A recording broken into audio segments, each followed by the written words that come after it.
Olá, bom dia a todos. Sejam todos bem-vindos ao nosso Café com o Evangelho.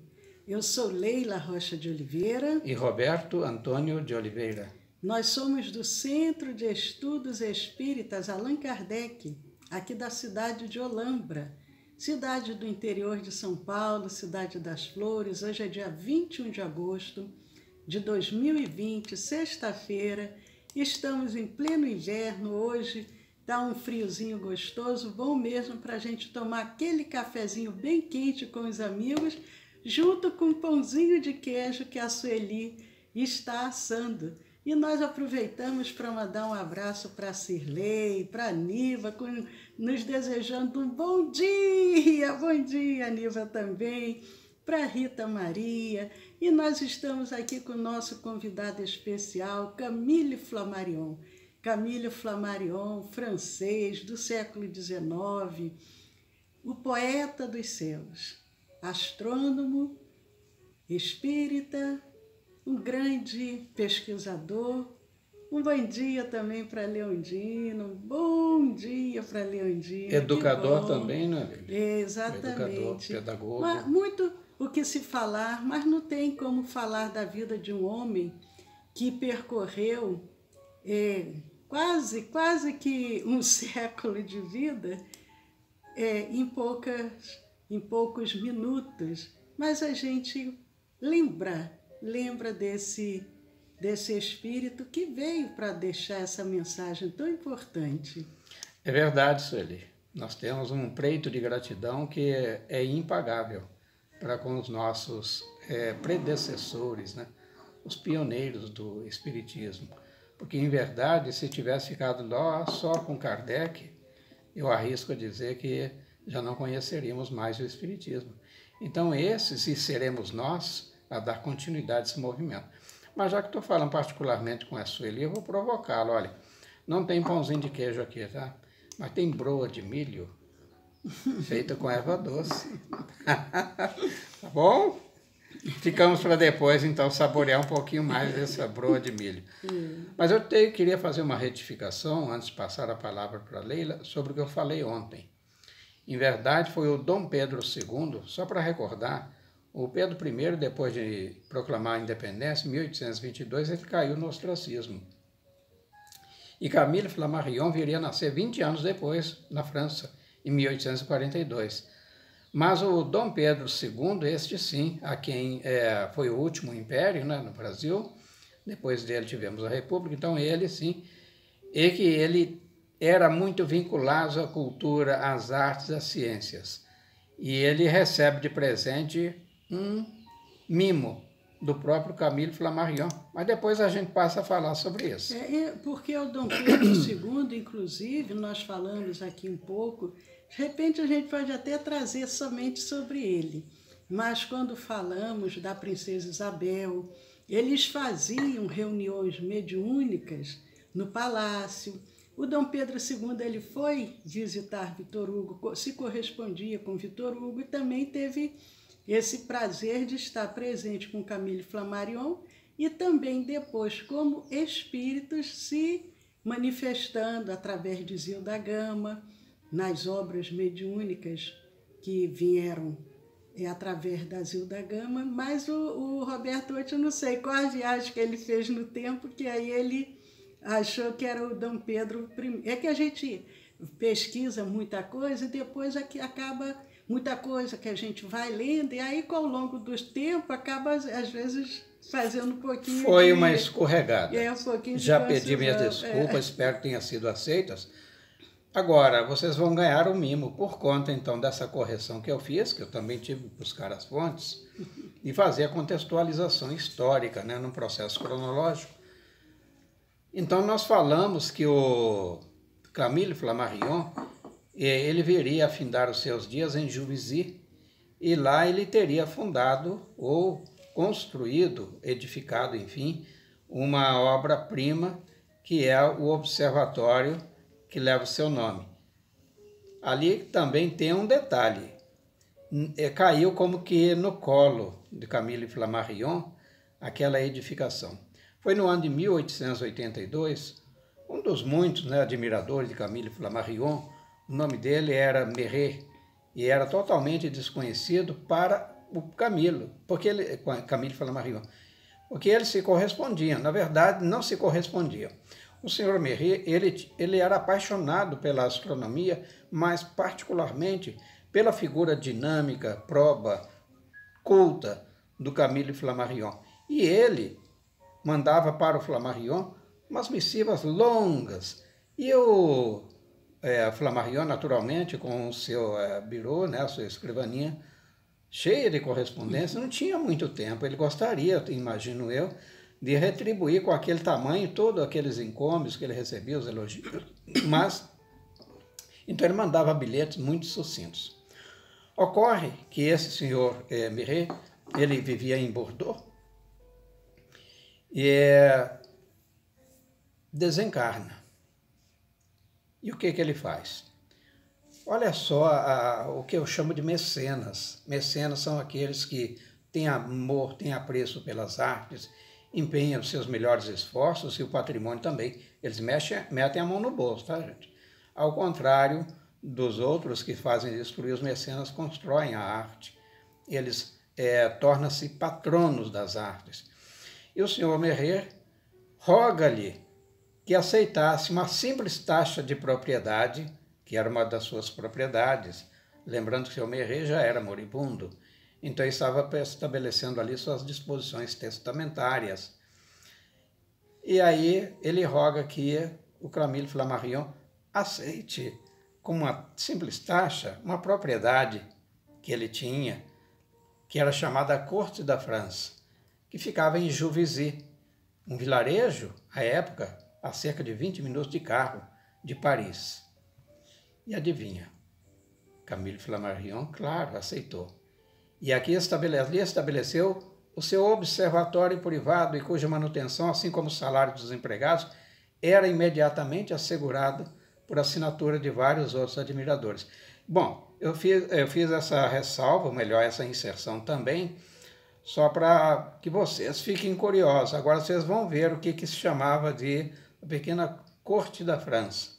Era um palácio, gente. Dá uma olhada lá, e é onde situa-se hoje o Observatório Astronômico de Juvisy, onde ali residiu, desde então, no ano de 1882, até seus últimos dias, o Camille Flammarion. É verdade, tudo ótimo.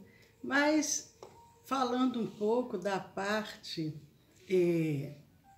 religiosa, espiritual, porque, como nós dissemos, o Camille Flammarion, desde pequeno, ele também tinha a sua Bíblia, que ali ele colocou, com 6 anos de idade, ele escreveu "Pertence a Camille Flammarion", e colocou a data 1848, ele nasceu em 42, não é? Acho que foi em novembro de 1848.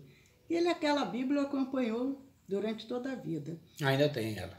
Mas ele, está lá no museu. Ele torna-se espírita convicto, tornou-se amigo pessoal, dedicado de Allan Kardec, e como nós dissemos, ele foi aquele que proferiu as últimas palavras ali à beira do túmulo do codificador, e é um discurso muito bonito, como nós tivemos ocasião de analisar, mais de 30 minutos você lendo o discurso. Mas... deu origem a um opúsculo, viu, Leila? O opúsculo é um livro pequeno, dos discursos. Muito bom. Mas inclusive o discurso está publicado em obras póstumas e também ficou publicado na Revista Espírita de maio de 1869. Então é assim, muito bonito. Lembrando que Kardec desencarna em março de 1869. Já em maio estava publicado esse discurso. Eles publicam o discurso também no livro Obras Póstumas. Mas as obras de Camille Flammarion, elas foram traduzidas para vários idiomas, para o inglês, para o espanhol, para o sueco, dinamarquês, italiano, húngaro, tcheco, holandês, romeno, russo, alemão, português e outros, né? E são referidas essas obras, elas estão referidas ali na Revista Espírita. Lembrando que a Revista Espírita, até março de 1869, foi publicação organizada, dirigida pelo Allan Kardec. A partir da sua morte, a revista deu continuidade, logicamente, que é agora sob a direção de outras pessoas. Então, o Camille Flammarion, ele tem vários artigos publicados nessas revistas posteriores ao desencarne de Allan Kardec. Mas ele tinha obras também, como nós comentamos, obras de cunho científico, falando sobre astronomia, mas ele, como a gente disse desde o início, ele tinha a parte filosófica, científica e religiosa. Então, mesmo nas obras desse cunho científico, mas ali girava em torno desse postulado espírita.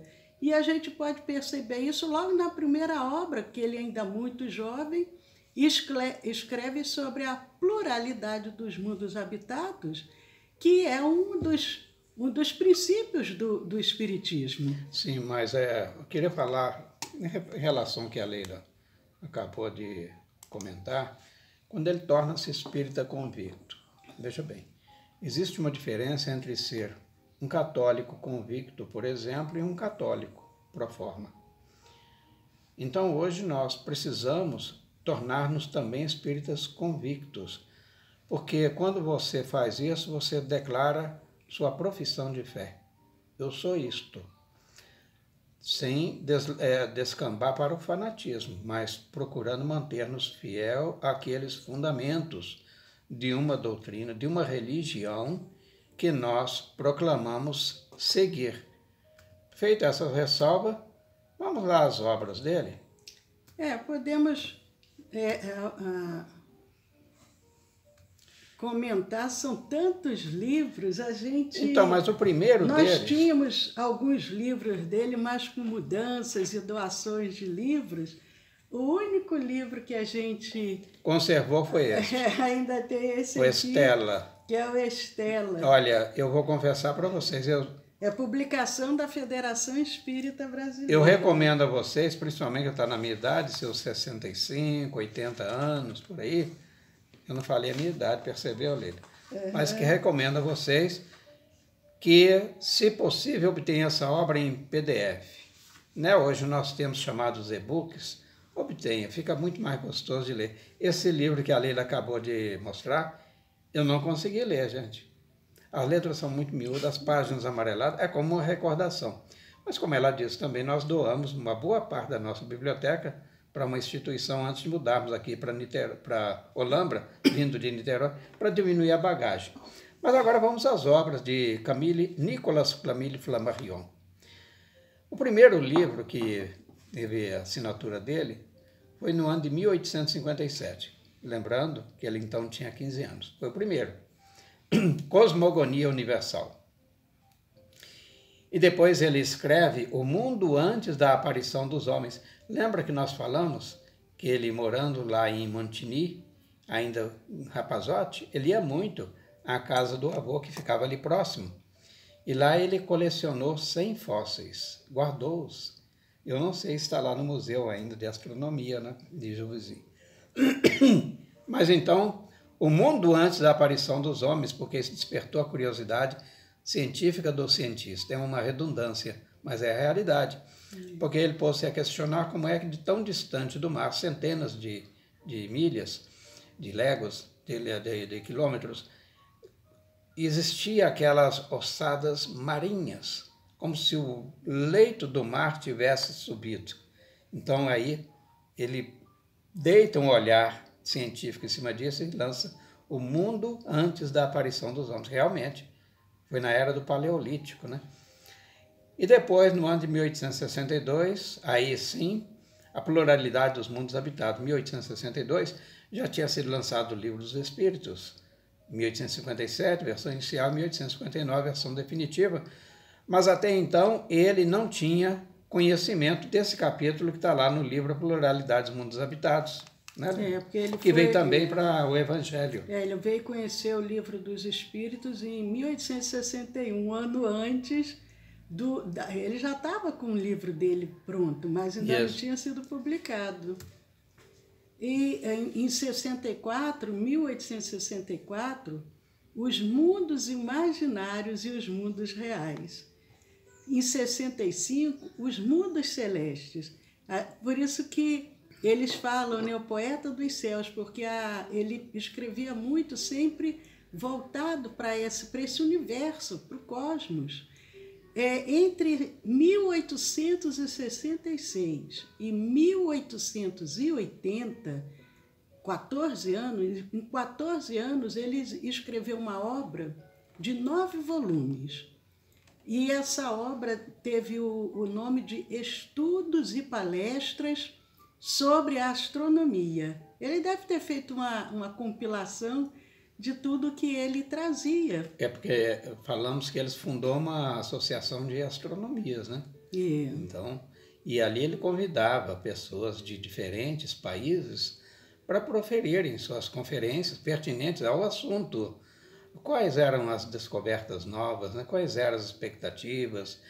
E ali, então, célebres conferências, e ele registra isso nesses 9 volumes. Eu queria ter não quer dizer que ele ficou só nesses 9 volumes. De 1866 a 1880, compilou-se todo esse material e fez-se os 9 volumes. Mas ele continuou publicando outras obras também nesse período. Então, em 1866, ele publica Deus na Natureza. Olha que interessante, Deus na Natureza. Porque muitas vezes nós falamos assim, mas eu queria conhecer Deus, eu queria ver Deus, eu queria falar com Deus. Gente, ele bota isso aqui, olha, a natureza está aí. Aí tem as digitais divinas, daí o Deus na natureza. Entre 1870 e 1887, 17 anos, ele publica 2 séries, Contemplações Científicas. Mas em 1870, ele publica uma outra obra, Viagens Aéreas. Ele já previa possibilidade de viagens, assim como coisas que ainda não eram conhecidas naquela época. Lembra quando ele casou, Leila? Que vai passear de balão. A lua de mel, foi um passeio de balão. Aí ele falou, olha que fantástico, escreve Viagens Aéreas. Então, nós vamos completar 45 anos de casado e a Cirlei disse que o Facebook caiu. Dá uma olhadinha aí. Desculpe. Não, mas aqui... Aqui vocês continuam, quem tem alguém no Facebook, porque aqui... Arnaldo, Janete está ouvindo, Janete, aí no Face, por favor, reporta pra gente. Tem alguém quem mais que estiver reportando. Porque aqui pra gente é como se estivesse normal. A luzinha está acesa. Bom, lembrando que esse material é gravado também, né, Leila? Porque nós sabemos dessas intermitências. Nós estamos aqui com a frente fria que entrou com muita força. Isso naturalmente interfere no sistema de comunicações, né? Aí você tem, por exemplo, um background, melhor, um down no sistema de reprodução. Olha aqui. A Niva diz que aqui também, mas é a minha conexão. Agora eu não entendi. Se a Niva respondeu, porque ela continua, né?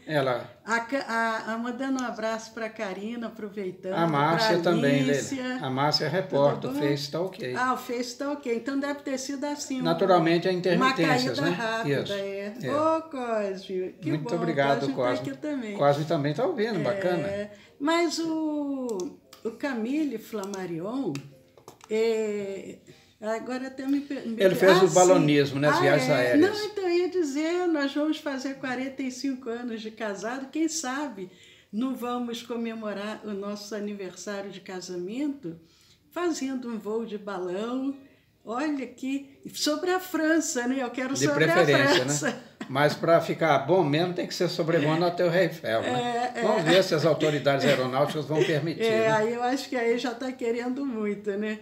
Mas olha, em 1872, Narrações do Infinito, ele também, refletindo sobre o infinito, em 72, outro livro. Ali, Leila, nesse Narrações do Infinito, em 1872 ele estava com 30 anos. Mas veja bem, ele era médium. Mas não, e ele também tinha uma intuição muito grande a respeito disso. Então, o que é o infinito, né? E então descreve neste livro, Narrações do Infinito, essas possibilidades, essas conjecturas, que para nós é uma conjectura, mas para ele, eu imagino, já era uma certeza, né? Mas ele publica em 72 4 livros, mas só que a gente agora vai ter que avançar porque o nosso horário já esgotou. Em 72 ele publica Histórias do Céu, Narrações do Infinito, História de um Cometa, No Infinito, Vida de Copérnico, em 73. O xará dele, Nicolau Copérnico, né? E ele, As Nicolas. Terras do Céu, em 1877. Atlas Celeste, em 1877, mas nós vamos parar por aí porque tem muitos livros, muitos ainda. Urânia também, que é um dos últimos livros que ele publica, que é a publicação também da Federação Espírita Brasileira. Mas em 1878, Leila, só isso aí é uma pérola. Mapas da Lua e do planeta Marte.